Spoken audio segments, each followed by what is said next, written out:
Hello বন্ধুরা, বিজ্ঞান সাথীতে তোমাদের সবাইকে স্বাগত। আজকে ক্লাস 8-এর একটা ইম্পর্টেন্ট চ্যাপ্টার নিয়ে পড়ব, যার নাম বল ও চাপ। খুবই ইম্পর্টেন্ট। দেখো,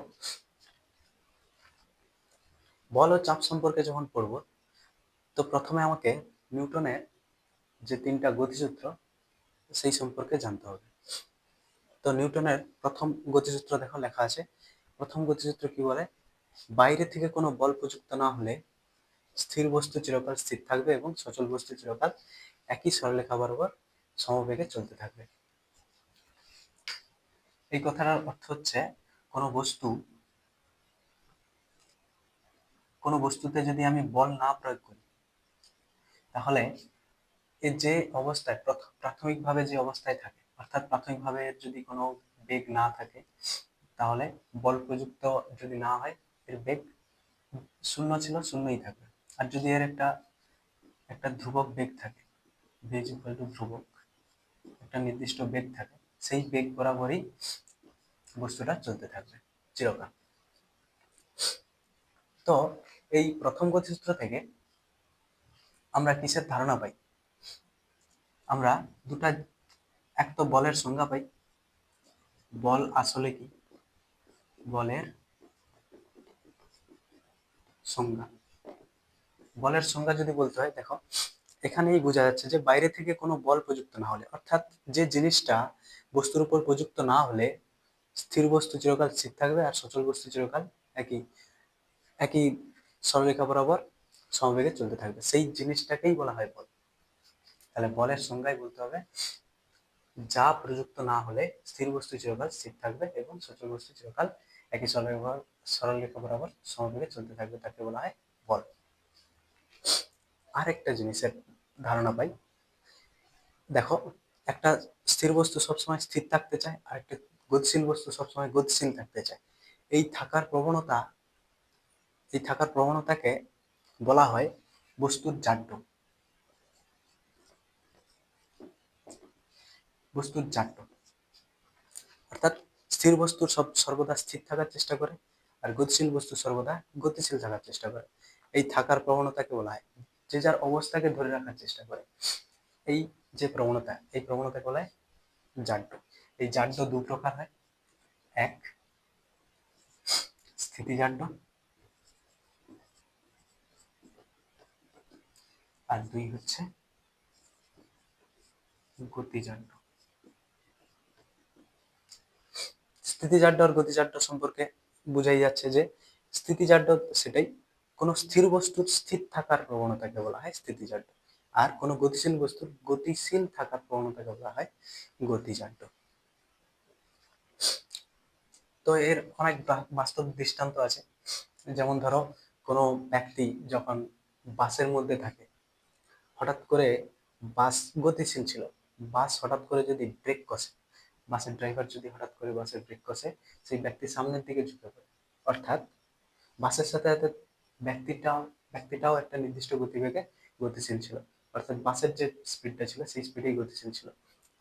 বাস থামানোর জন্য ব্রেক ব্রেক মারার সঙ্গে সঙ্গে ব্যক্তিটির বাসের সঙ্গে যে অংশটা লেগেছিল, অর্থাৎ তার নিচের যে অংশটা, সেটা স্থির হয়ে গেছে, কিন্তু তার উপরের যে পার্টটা, উপরের যে অংশটা, সেটা থামতে পারেনি, সেটা তার গতিচার্যের জন্য কিছুটা এগিয়ে যায়, গিয়ে থামে। এটা হচ্ছে একটা গতিচার্যের উদাহরণ। স্থিতিচার্যের উদাহরণ, স্থিতিচার্যের উদাহরণ তোমরা অনেকেই দেখে থাকবে। এই ধরো শীতকালে আহ, রোদে রোদে যদি লেপ বা তোশক, ব্ল্যাঙ্কেট এগুলা যদি রোদে দাও, দিয়ে তারপরে একটা লাঠি নিয়ে যদি তাতে আঘাত করো, সেখান থেকে অনেক ধুলা বেরোয়, সেখান থেকে অনেক ধুলা বেরোয়। তার মেন কারণ কি? যে কম্বলটা তুমি রোদে দাও, দিয়ে সেটাতে আমি কি করি, একটা লাঠি নিয়ে আঘাত করি, লাঠি নিয়ে যেখানে আঘাত করা হয়, কম্বলের সেই অংশটা কি হয়, স্থির ছিল। কম্বলের সাথে সাথে কম্বলের মধ্যে থাকা ধুলাগুলো স্থির ছিল। লাঠি দিয়ে আঘাত করার সময় কম্বলটা কিছুটা এগিয়ে যায়। এটা হচ্ছে তাৎক্ষণিক ঘটনা। কম্বলটা কিছুটা এগিয়ে এগিয়ে গেলে তার মধ্যে থাকা ধুলাগুলা তার স্থিতিজাড্যের জন্য সেই জায়গায় থেকে যায়, অর্থাৎ কম্বল থেকে বাইরে বেরিয়ে চলে আসে। তাহলে এখানে ধুলাগুলা তার স্থিতিজাড্যের জন্য কম্বল থেকে বাইরে চলে আসে। এটা একটা স্থিতিজাড্যের উদাহরণ। এছাড়াও আরো অনেক উদাহরণ আছে। ধরো কিছু একটা গ্লাস আছে, ঠিক আছে, তার উপরে আমি কার্ডবোর্ড দিয়েছি, গ্লাসের উপরে একটা কার্ডবোর্ড দিয়েছি, কার্ডবোর্ড।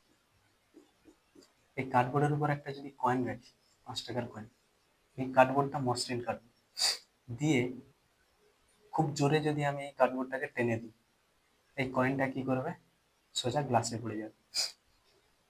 যখন আমি কার্ডবোর্ডটাকে টানলাম তখন এই বস্তুটা টানার আগেও স্থির ছিল, টানার পরেও স্থির থাকার চেষ্টা করবে। এটা হচ্ছে এর স্থিতিজাড্যের উদাহরণ। এটা এই ঘটনা ঘটে কারণ এই কয়েনটা স্থিতিজাড্যের জন্য। স্থিতিজাড্যের জন্য এটা তার স্থান পরিবর্তন করবে না, এই বরাবরই থাকবে। ঠিক আছে, কার্ডবোর্ড হাঁটিয়ে নিলে সেটা ওই পাত্রের মধ্যে পড়ে যাবে। আরো অনেক উদাহরণ আছে। তো এরপরে নিউটনের দ্বিতীয় গতিসূত্র দেখো।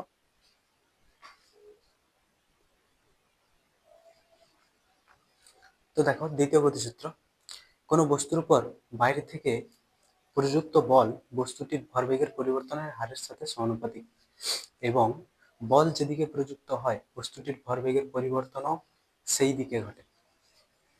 অর্থাৎ ধরো প্রাথমিক অবস্থায় একটা বস্তু আছে যার বেগ হচ্ছে ভি বা ভি1। এবারে এতে আমি একটা কি দিয়েছি, বল দিয়েছি, এই পরিমাণ একটা বল দিয়েছি। বল ধরো টি সেকেন্ড সময় ধরে এই পরিমাণ বল দিয়েছি, তাতে বস্তুটার বেগ বৃদ্ধি হয়ে ভি2 হয়েছে। ঠিক আছে, আর এই বস্তুটার ভর হচ্ছে এম, বস্তুটার ভর হচ্ছে এম, টি সেকেন্ড সময় ধরে বস্তুটার উপর বল দিয়েছি। এখানে ভরবেগের পরিবর্তন, আচ্ছা ভরবেগের পরিবর্তন কতটা হবে, ভরবেগের পরিবর্তন, ভরবেগের পরিবর্তন পরে যে ভরবেগ সেটা বিযুক্ত প্রাথমিক ভরবেগ, বল দেওয়ার পরে যে ভরবেগ অর্থাৎ অন্তিম ভরবেগ বিযুক্ত প্রাথমিক ভরবেগ। এবারে ভরবেগের পরিবর্তনের হার, পরিবর্তনের হার, ভরবেগের পরিবর্তনের হার কি করে পাবো, হার অর্থাৎ প্রতি একক সময় কতটা ভরবেগ পরিবর্তন হয়েছে, অর্থাৎ সময় দিয়ে আমি ভাগ করব, mv2 minus mv1 by T. এই যে ভরবেগের পরিবর্তনের হার, এইটা প্রযুক্ত বলের সঙ্গে সমানুপাতিক। অর্থাৎ আমি লিখতে পারি এফ প্রপোর্শনাল টু, এখানে এম যদি কমন নিলে v2 minus v1 by T, বা F proportional to M into, দেখো v2 মাইনাস v1 অর্থাৎ বেগের পরিবর্তন বাই সময়, বেগের পরিবর্তন বাই সময়কে বলা হয় বস্তুর ত্বরণ। v2 মাইনাস v1 বাই টি, এইটাকে বলা হয় ত্বরণ, বেগের পরিবর্তনের হারকে বলা হয় ত্বরণ, বা এফ সমান, এখানে একটা ধ্রুবক আনতে হয় কে ইন্টু এম ইন্টু এই, ত্বরণকে বলা হয়, ত্বরণকে এ হিসাবে লেখা হয়, এখানে এ হচ্ছে ত্বরণ, এ সমান হচ্ছে ত্বরণ। ত্বরণ আসলে কি, বেগ বৃদ্ধির হার।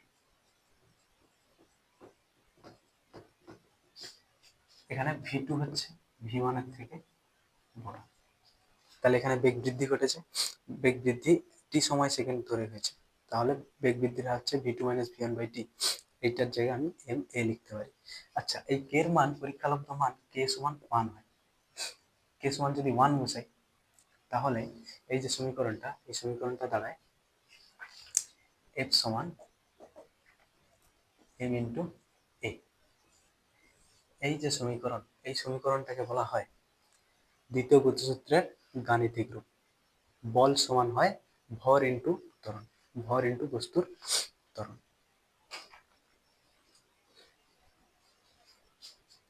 এরপরে দেখো তৃতীয় গতিসূত্র।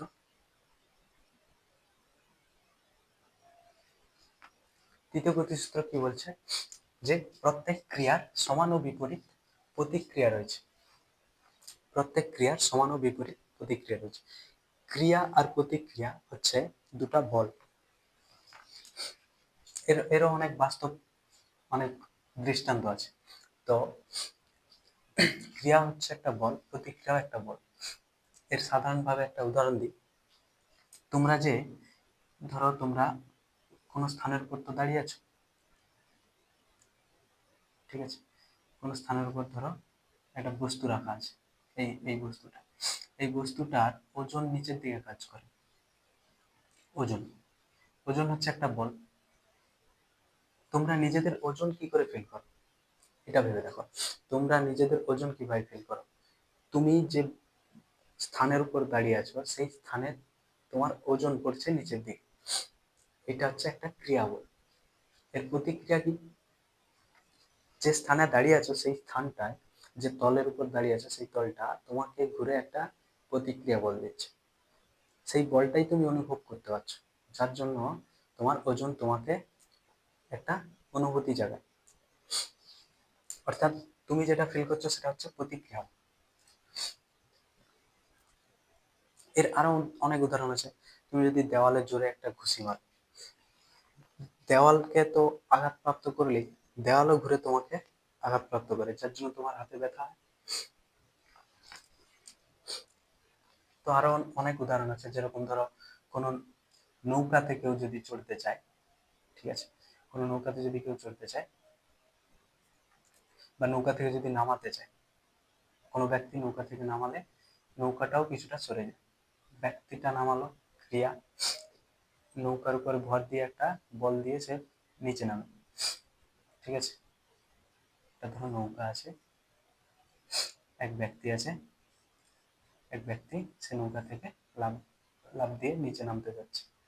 তো সেখানে ব্যক্তিটা নৌকার উপর একটা বল দেয়, যেটার নাম ক্রিয়া। বিপরীত ভাবে নৌকাও ব্যক্তির উপরে একটা বল দেয়, যার জন্য নৌকাটা সামনের দিকে একটু এগিয়ে যায়। তো এখানে ক্রিয়া আর প্রতিক্রিয়া, ক্রিয়া প্রতিক্রিয়া সবসময় মনে রাখবে, একই বস্তুর উপর দুটা বল প্রযুক্ত হয় না, ভিন্ন ভিন্ন বস্তু। যেমন ধরো তোমার নিজের ওজনের ক্ষেত্রে যদি বলি, তুমি তলের উপরে বল বল দিচ্ছ, সেটা হচ্ছে ক্রিয়া, তল তোমার উপর বল দিচ্ছে, ভিন্ন বস্তু হয়ে গেল।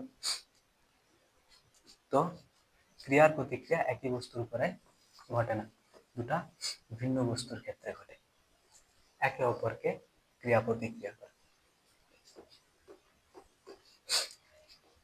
আচ্ছা, দ্বিতীয় গতিসূত্র থেকে আমরা কি জানলাম? দ্বিতীয় গতিসূত্র থেকে বলের পরিমাপ কিভাবে করতে হয়, বল কিভাবে মাপতে হয় সেটা শিখলাম, ঠিক আছে। বল পরিমাপের যে রাশিমালা, সেটা হচ্ছে F সমান m ইন্টু a। এবার আমরা অভিকর্ষ বল সম্পর্কে জানবো। অভিকর্ষ বল, অভিকর্ষ বল কি জিনিস?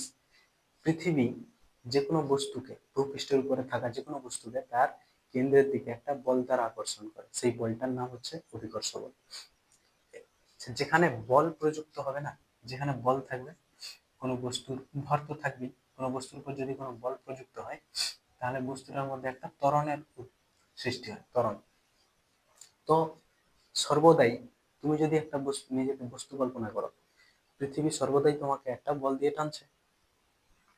তো তোমার মধ্যে সর্বদা, তোমার ভর আছে, তোমার মধ্যে সর্বদা একটা ত্বরণ কাজ করে, সেই ত্বরণই হচ্ছে অভিকর্ষজ ত্বরণ, যাকে স্মল জি হিসাবে লেখা হয়, স্মল জি, অভিকর্ষজ ত্বরণ। তো পৃথিবী তোমাকে যে বল দ্বারা টানে সেটাই হচ্ছে তোমার ওজন। ওজন সমান হয় তোমার ভর ইন্টু অভিকর্ষজ ত্বরণ। যে কোনো বস্তুর ওজন সেই বস্তুর ভর ইন্টু অভিকর্ষজ ত্বরণ। সেই বস্তুটা অবশ্যই পৃথিবী পৃষ্ঠে থাকতে হবে, পৃথিবী পৃষ্ঠে। এবার দুটা জিনিসের ধারণা দিই, ভর ও ভার। ভর আর ভার, ভর কি আর ভার কি?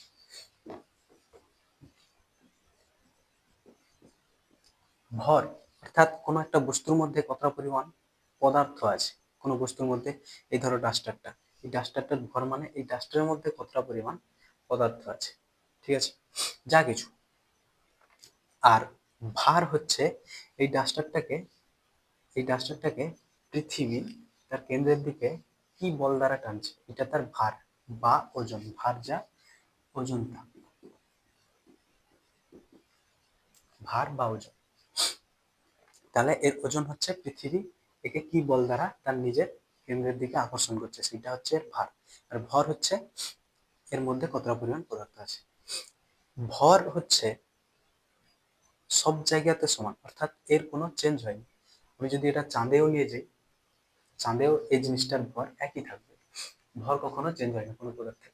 যদি বাইরে থেকে আমি কোনো কিছু না করি, এটাকে যদি ভেঙে দিই, ভেঙে দিলে এর ভর কমে যাবে। যদি বাইরে থেকে আমি কিছু না করি, এটার যদি কিছু পরিবর্তন না করি, ভর সর্বদা একই থাকবে, কিন্তু ভার চেঞ্জ হবে। ভার কিসের উপর ডিপেন্ড করে? ভার অর্থাৎ ওয়েট, ডব্লিউ, ডব্লিউ সমান হয় এম ইন্টু জি। এম হচ্ছে ভর। তাহলে একটা কথা জেনে রাখো, আমরা যে বলি, ধরো কেউ তোমাকে প্রশ্ন করলো তোমার ওজন কত, তুমি বললে আমার ওজন 40 কেজি, 45 কেজি। অনেকেই বলে না ওজন, ওজন জিজ্ঞাসা করলে তুমি বলবে 40 কেজি। এটা কি তোমার ওজন বললে? 40 কেজি এটা কি তোমার ওজন? না, এটা যেটা বললে এটা হচ্ছে তোমার ভর, ভর 40 কেজি। তোমার ওজন যদি বার করতে হয়, এই ভরের সঙ্গে জি গুণ করতে হবে, অর্থাৎ অভিকর্ষজ ত্বরণ গুণ করে দেখতে হবে। অভিকর্ষজ ত্বরণের মান কত হয়? অভিকর্ষ ত্বরণের মান এসআই এককে হয়, এসআই পদ্ধতিতে হয় 9.8 মিটার পার সেকেন্ড স্কয়ার। সিজিএসে হয় 980 বা 81 সেমি পার সেকেন্ড স্কয়ার। তো কেজি তুমি ভর কিসে নিয়েছো? এসআই পদ্ধতিতে, ঠিক আছে। তাহলে তোমার ওজন দাঁড়াবে 40 ইন্টু 9.8, এত নিউটন। বলের এসআই পদ্ধতিতে একক হচ্ছে নিউটন, ওজনও একটা বল, তো তার একক হবে নিউটন। আর সিজিএস পদ্ধতিতে একক হচ্ছে ডাইন। বলের এসআই পদ্ধতিতে একক, এসআইতে একক হচ্ছে নিউটন। নিউটনকে ক্যাপিটাল এন, অর্থাৎ স্যার আইজাক নিউটনের নাম অনুসারে এককটা হয়। আর কোনো বিজ্ঞানীর নামে যদি একক থাকে তখন সেটা ক্যাপিটাল অক্ষরে থাকে, ক্যাপিটাল লেটার। না হলে একক লেখার নিয়ম হচ্ছে স্মল লেটারে লেখা, ছোট হাতের অক্ষরে। আর সিজিএস পদ্ধতিতে হয় ডাইন বা ডাইন, ডাইনকে শর্টে ডিওয়াইএন লেখা হয়, ডাইন।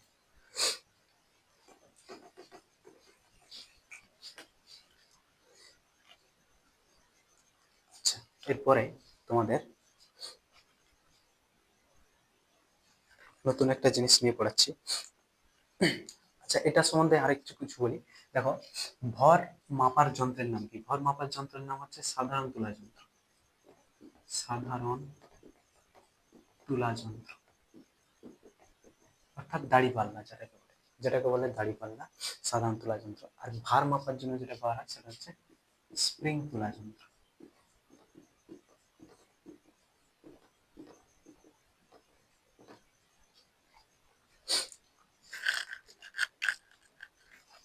ঠিক আছে, ভর মাপা হয় সাধারণ তুলা যন্ত্রে, ভার মাপা হয় স্প্রিং তুলা যন্ত্রে। এরপরে আশা করি ভুল করবে না, যেটা তোমাকে জিজ্ঞেস করা হয় ওজন, সেটা আসলে তোমার ভর, ঠিক আছে। এরপরে দেখো, ঘর্ষণ নিয়ে আলোচনা করছি। তো দেখো, ঘর্ষণ বল, সংস্পর্শে থাকা দুটি তলের মধ্যে আপেক্ষিক বেগ সৃষ্টি হলে অথবা সৃষ্টির চেষ্টা করলে একটি তল অপর তলের বেগের অথবা বেগ সৃষ্টির চেষ্টার বিরুদ্ধে এক বাধা বলের উদ্ভব অর্থাৎ সৃষ্টি করে, বাধা বলের উদ্ভব ঘটায়, অর্থাৎ একটা বাধা বলের সৃষ্টি হয় সেখানে, এই বাধা বলকে বলা হয় ঘর্ষণ বল। তো এখানে সংস্পর্শে থাকা দুটি তল, ধরো একটা টেবিল আছে, তার উপর একটা আমি বই রেখেছি, মোটা আকারের। এই বইটাকে আমি একটা বল দিয়ে টানার চেষ্টা করছি অথবা একে ঠেলছি, একটা বল দিয়ে ঠেলার চেষ্টা করছি, সামনের দিকে আগানোর চেষ্টা করছি। তো টেবিলের এই তল আর বইয়ের নিচের যে তলটা, এই দুটো তল সংস্পর্শে রয়েছে।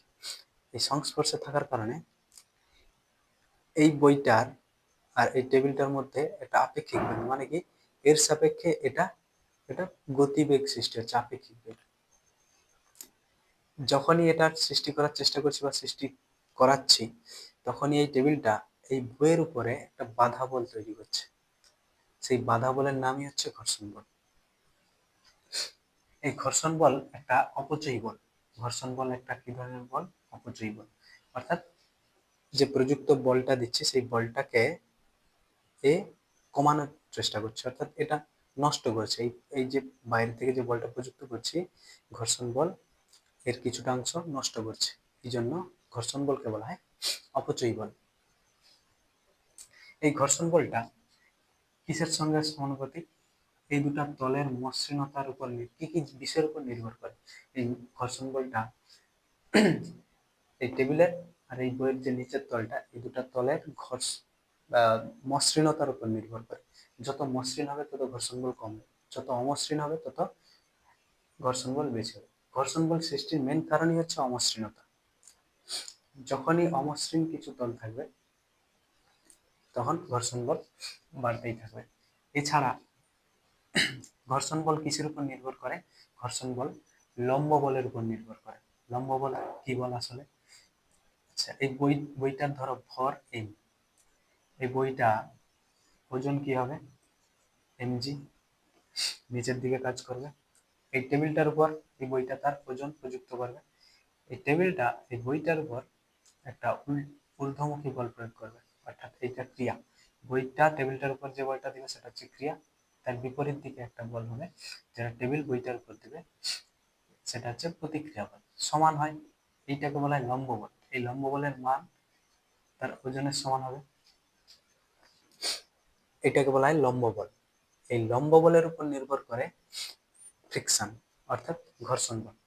দেখো, যদি আমি এই এই বস্তুটার, এই বইটা গতিবেগ এই দিকে গতির চেষ্টা করে যদি এই দিকে, বা গতিশীল হয় এই দিকে, ঘর্ষণ বল তার বিপরীতে কাজ করে। ঘর্ষণ বল তার বিপরীতে কাজ করে। ঠিক আছে, এবারে ঘর্ষণ বল দু ধরনের হয়, এক হচ্ছে স্থিত ঘর্ষণ আর দুই হচ্ছে চল ঘর্ষণ। আচ্ছা, স্থিত ঘর্ষণ আর চল ঘর্ষণ কি জিনিস?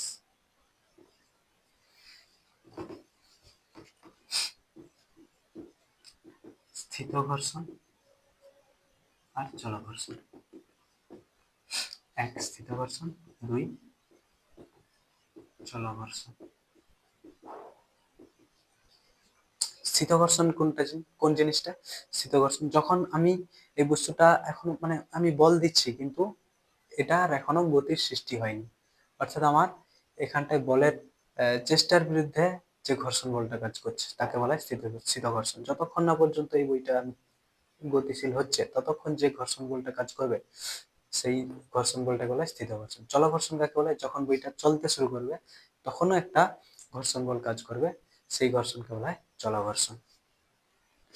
তো এই দুটার মাঝে একটা সর্বোচ্চ মান আছে ঘর্ষণের।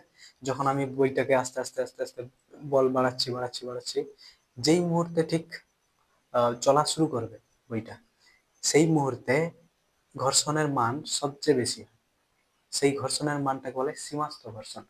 অর্থাৎ গতিশীল হওয়ার ঠিক আগের মুহূর্তে সর্বোচ্চ যে মান, স্থিত ঘর্ষণের সর্বোচ্চ যে মানটা থাকে সেই মানটাকেই বলা হয় সীমাস্থ ঘর্ষণ। আচ্ছা, এখানে তোমাদের ক্লাস 8 এর যে বইতে, সেই বইতে ঘর্ষণের মান কিভাবে পরিমাপ করতে হয় তার কিছু উদাহরণ দিয়ে বুঝিয়েছে।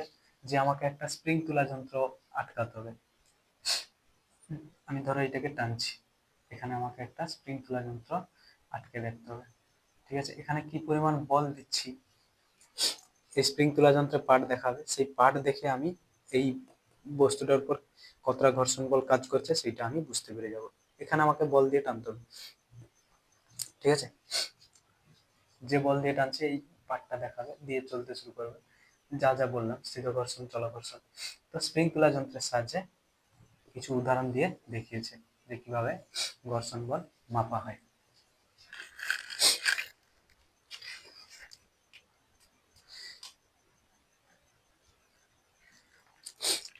সব খেয়াল রাখবে, ঘর্ষণ বল এটা পরীক্ষায় আসে। ঘর্ষণ বল কি বরাবর কাজ করে? তলের সঙ্গে সমান্তরাল ভাবে, যে দুটা তল সংস্পর্শে রয়েছে সেই দুটা তলের সঙ্গে সমান্তরাল ভাবে ঘর্ষণ বল ক্রিয়া করে।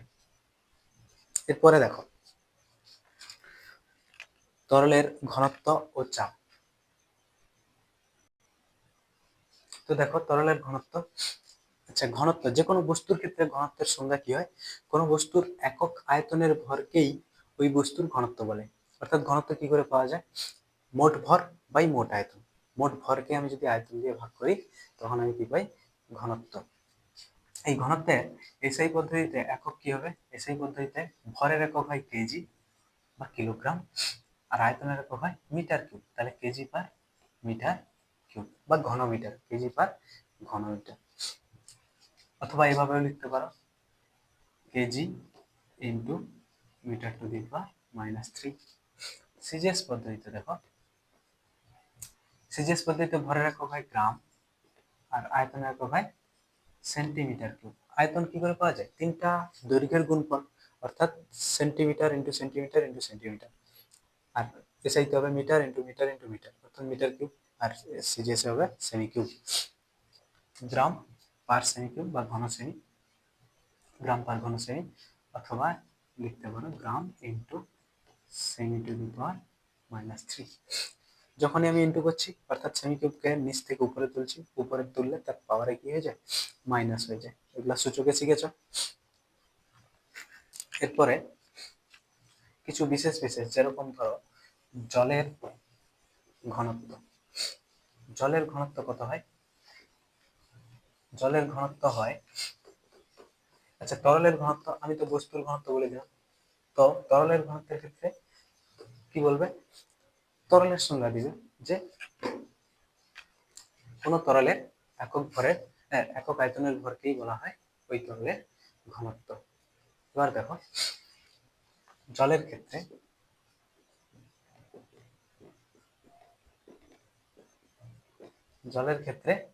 জলের একটা ব্যতিক্রান্ত একটা আচরণ দেখা যায়। জলের 4 ডিগ্রি সেন্টিগ্রেড উষ্ণতায় সবচেয়ে বেশি ঘনত্ব দেখা যায়, আর তার মান হয় 1 গ্রাম পার সেমি কিউব। 4 ডিগ্রি সেন্টিগ্রেড উষ্ণতায় জলের ঘনত্ব হয় 1 গ্রাম পার সেমি কিউব।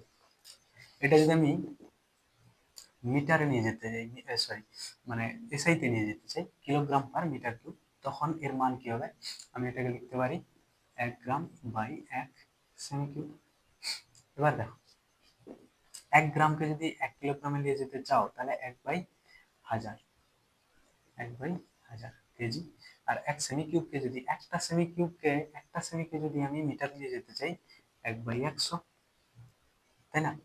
এক সেমিকে যদি 1 মিটার নিয়ে যেতে চাই 1/100 এর হোল কিউব, কারণ সেমি কিউব আছে, এটা হয়ে যাবে metre cube.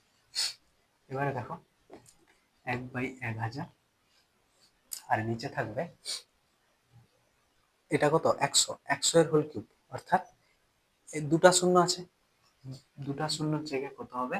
1 by whole cube করলে এর পিছনে 6টা শূন্য। এটা উল্টাবে, গুণাকারে আনলে এটা হবে কেজি পার মিটার কিউব। এটা উপরে উঠবে, অর্থাৎ এর পিছনে 6টা শূন্য বাই 1000, 3টা শূন্য কাটবে,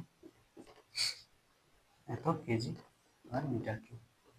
অর্থাৎ আমি যদি এসআইতে দেখি জলের ঘনত্ব দাঁড়াবে 1000 কেজি পার মিটার কিউব। আজকে এখানে অবধিই থাক ঘনত্ব। আশা করি তোমাদের ভালো লেগেছে। যদি ভালো লাগে ভিডিওতে একটা লাইক দেবে আর আমার চ্যানেলকে সাবস্ক্রাইব করবে। এরপরে দেখা হচ্ছে নেক্সট ভিডিওতে। এরপরে তরলের চাপ সম্পর্কে আলোচনা করব। ঠিক আছে, ভালো থেকো সবাই।